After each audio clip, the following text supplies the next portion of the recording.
Life is good. It's $35 a night, but if you have one of these, this America the Beautiful card, you can camp here $15 a night.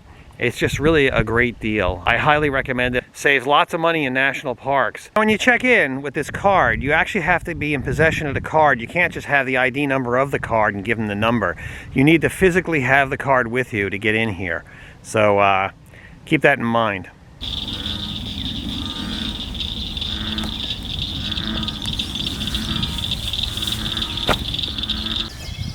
This spring I was out camping, and we had a tornado watch in the campground that I was at, and we had a really violent storm that night. I was really happy to have the weather radios with me. Very small, runs on 2 AA batteries, has an alarm, a number of other things. This one is not quite as sensitive, but it works just as well.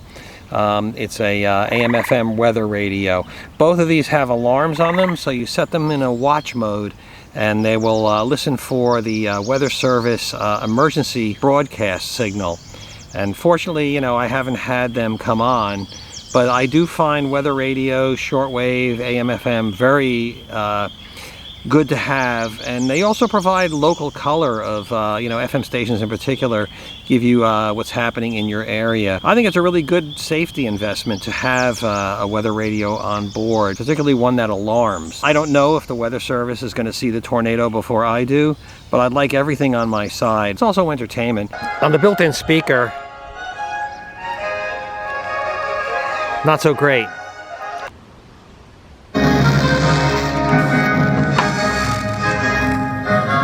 Much better. Well, it's coming into summer now, and one of my favorite accessories for the trailer is a fan. And this one, 12-volt fan.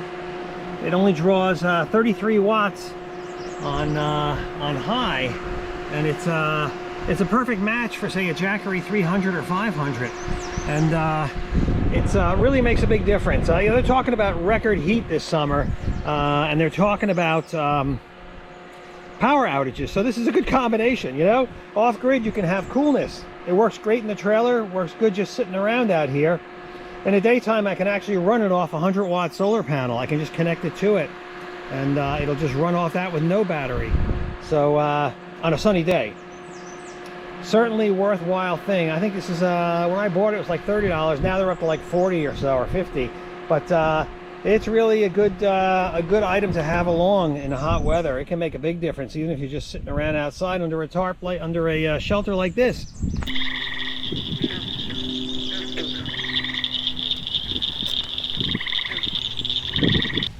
On my wheel lock, I noticed that the locking mechanism was starting to get gritty.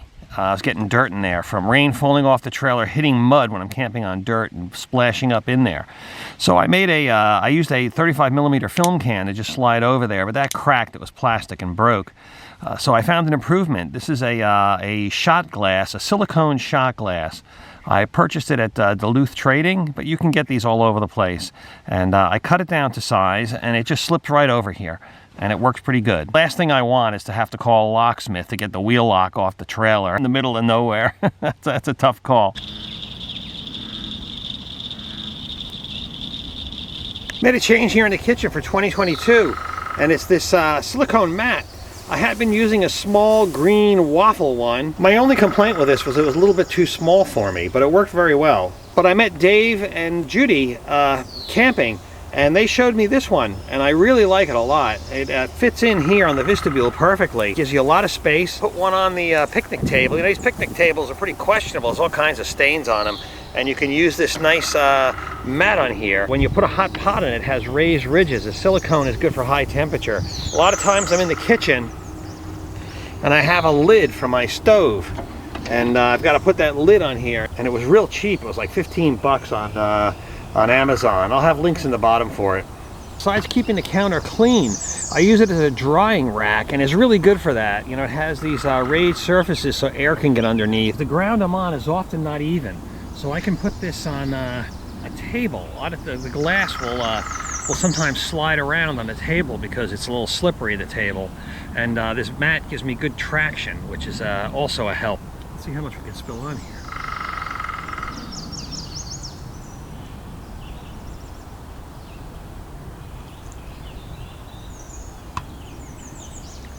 It's holding quite a bit of water.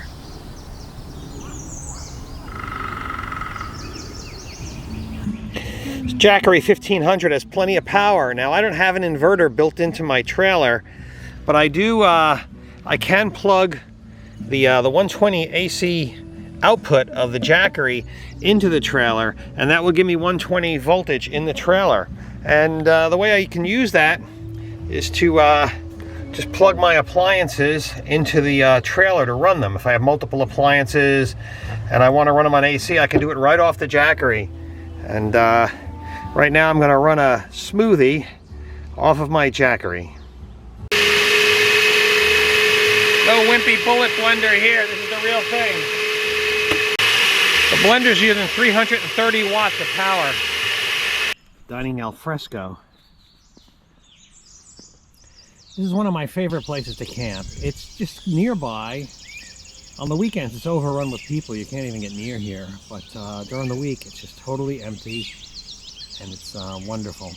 Last night, I was sitting down by the pond, which is just right straight out there, and there were these frogs. I swear they were having a conversation. It was just amazing to hear them chat back and forth.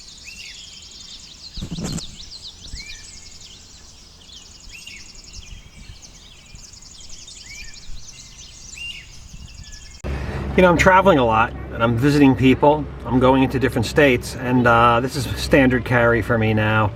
I carry my own COVID tests. I carry a couple of them. They're 10 bucks a pop.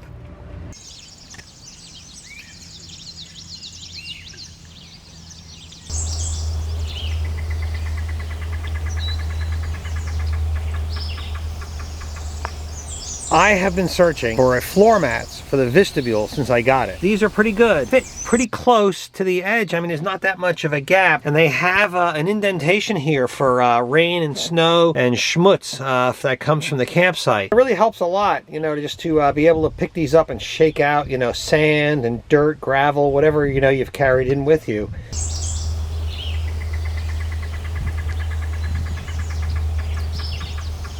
Vistabule trailer does dual duty as a couch, futon, and a bed.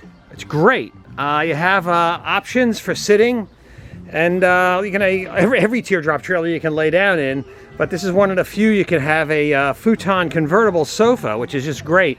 Now, you know, you have limited space in your teardrop trailer, and one of the things I did was I put a waterproof mattress cover on here, and it's breathable and waterproof. And I'm getting in and out of here in snow, rain, filth, all kinds of conditions. And I want to keep that mattress dry. And a wet mattress is no fun for anybody. Make sure you have a mattress cover. It's a good thing to have. The most likely problems with liquids in a trailer is spilling something at night. You know, you're there having a drink or something, water or whatever, and this thing starts and you spill it, and now you've got a wet spot. So this prevents that from penetrating the mattress. Bed can convert into a couch. I never really liked the setup that I see a lot of people use on Vistabules, which are blankets, and they're kind of loose. What I went for was a fitted mattress cover. I'll have links in the bottom to these. They make 100 different patterns. This is a queen size.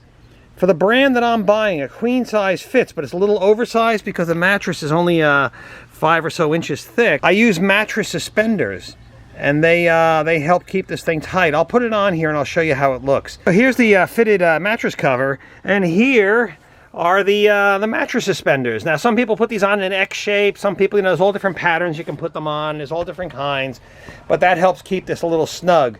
Otherwise, it'll kind of get loose and flaccid in the trailer. And I like it snug. I don't like to retuck things when I'm out. Depending on your bed configuration, this might be a good thing for all teardrop trailers. And in couch mode, of course, it's pretty nice. It's just wonderful to have a couch to be able to sit on in crappy weather, or when you're if you're down, you got a good view outside. You know, this is and you have a couple of camp chairs. This is another option where you can sit inside, listen to music, and do your work and just have a good time.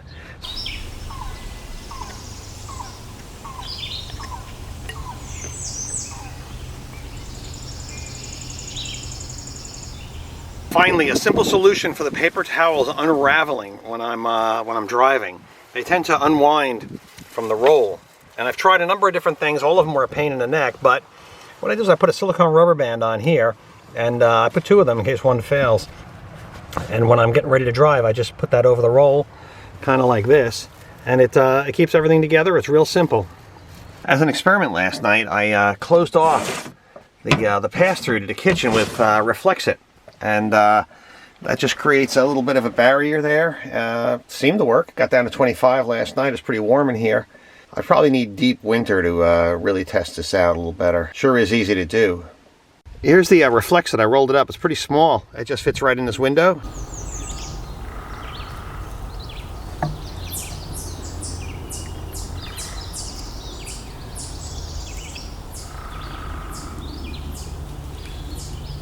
I showed these last year, and I'm just using them all over the place. They're lever nut connectors. You want to make a connection in your trailer, forget about wire nuts, forget about soldering. It's no longer needed. These are quick and easy. This is the first connector I have found that is really good for an RV, for anything. It comes with a little printed length here for how far you should strip the wire. So you strip your wire that far, you put in the wire, you flip down this lever, and you have a perfect connection. Put this in here.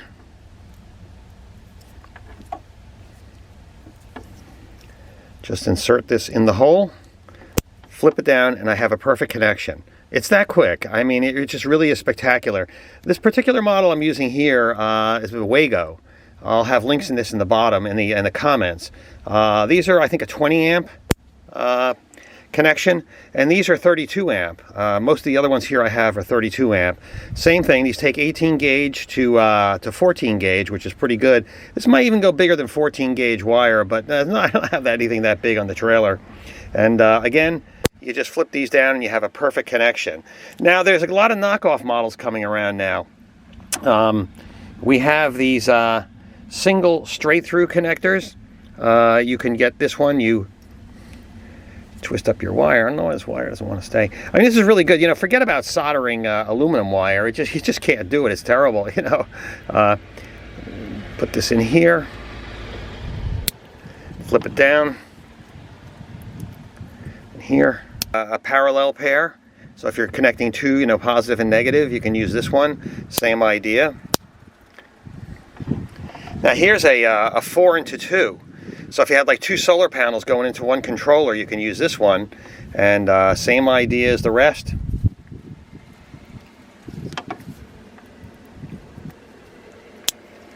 In you go, and you've just got, you know, you can connect things up just so quickly. And anytime you want to undo it, you just open the wire, this lever connector, and you have it open. Now this is an interesting one. This one, if you want to attach it to something, it has a screw hole here in the base for surface mount, and these click together like Legos.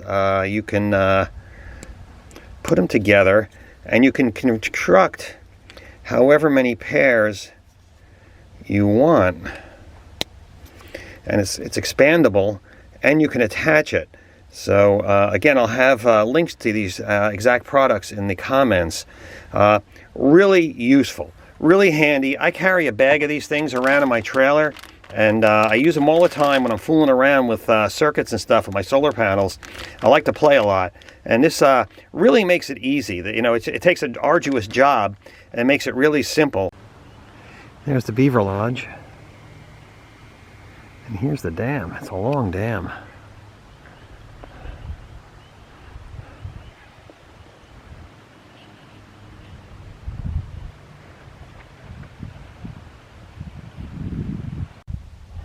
This is probably one of the best mods. It's not even a mod. It's probably one of the best uses I have found since I've gotten my trailer. But right now my trailer is hooked up to the trailer battery, which is an AGM battery. It's only 11 o'clock in the morning and the battery is totally charged. Last night I ran heat and the refrigerator. But there are days where I just don't have enough energy and it's too dark to charge the batteries with solar, and I'm off grid, I'm in the middle of nowhere. And I, you know, just am not going to have as much electricity as I want unless I triage and stop using certain things. And you know, I don't want to stop using my computer, my Wi-Fi, my music, my heat, my refrigerator. I want all that to continue running. So what I need is a bridge system. I could put a second battery in the trailer, which my friend Todd did, and that will give me double the power. But then the battery is just dedicated to the trailer, and I can't do anything else with it. So this is a much better solution for me, and maybe some other people. So all I do, turn off the electricity that the battery is feeding to the trailer, and that's done. There's no power going to the trailer. And then I take this male-to-male connector, I plug it into my Jackery,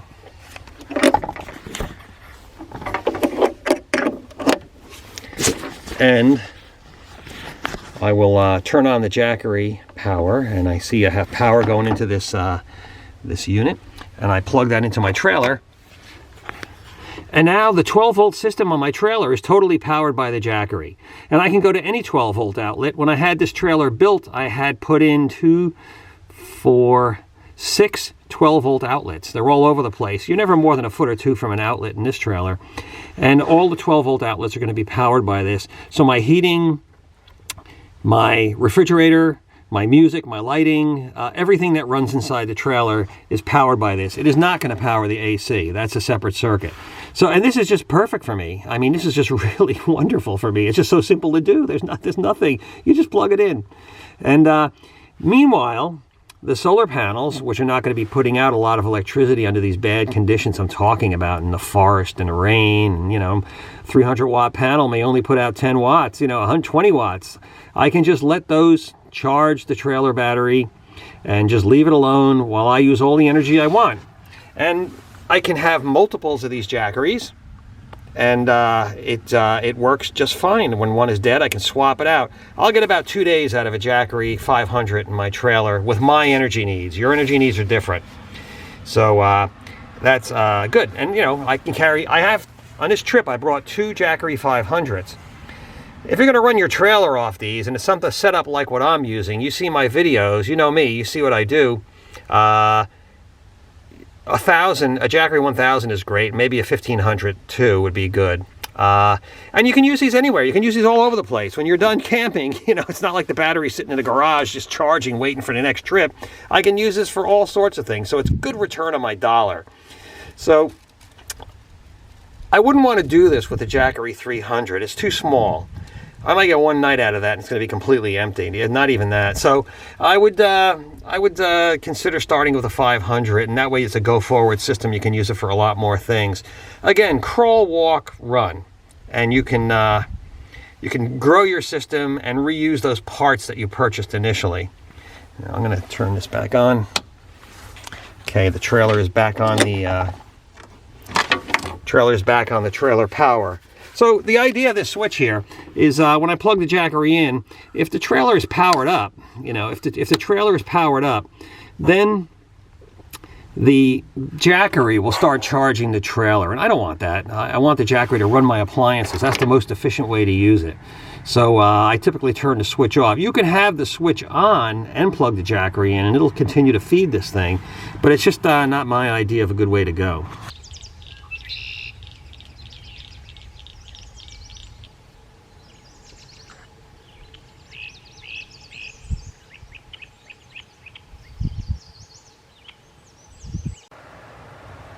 I'm not a big fan of USB ports, and what I prefer instead is a 12-volt output that goes into a multi-port.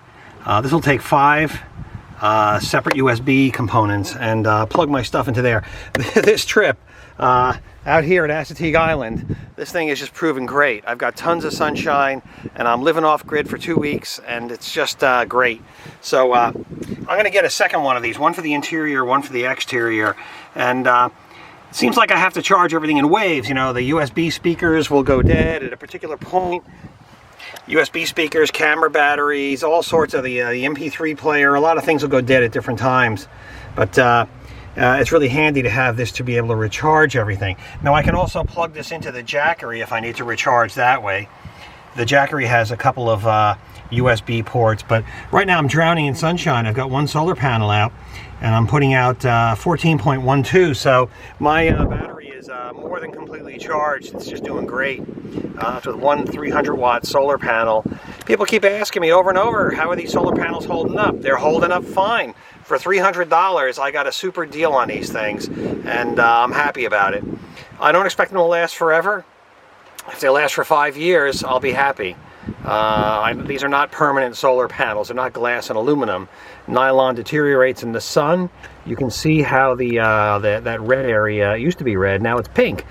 Pretty soon it'll be white, I'm sure, but it gets bleached out by the sun. So working fine. Outputting enough energy to charge this trailer, no problem. Now, when it gets really cloudy, of course, I'm going to have to go for the second panel, because it will, they just don't put out that much power. You know, maybe getting 280 watts right now at noon on a cloudy day, you might get 20 watts. That's just the nature of solar, and that's how it works.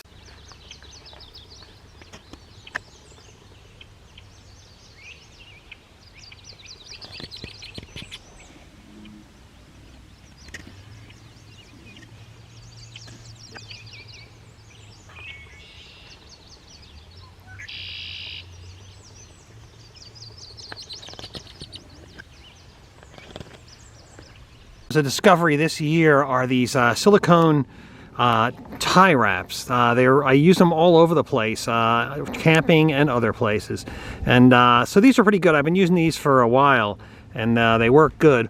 Also, silicone rubber bands. They really are a better rubber band. So on top of these things, and I'll have links in the bottom for them, I found this one this year, which is pretty good. It's a you just slip this through and pull it tight, and you've got a tie wrap. Now, you know, you can pull it really hard and get it to loosen up, but they're really great for hanging stuff around camp. A typical example of where I use these are, this is a indoor-outdoor thermometer. It's a sensor for the outdoors, and I use this to hang it. I'm hanging it off my new Vistabule awning, so it's just really convenient.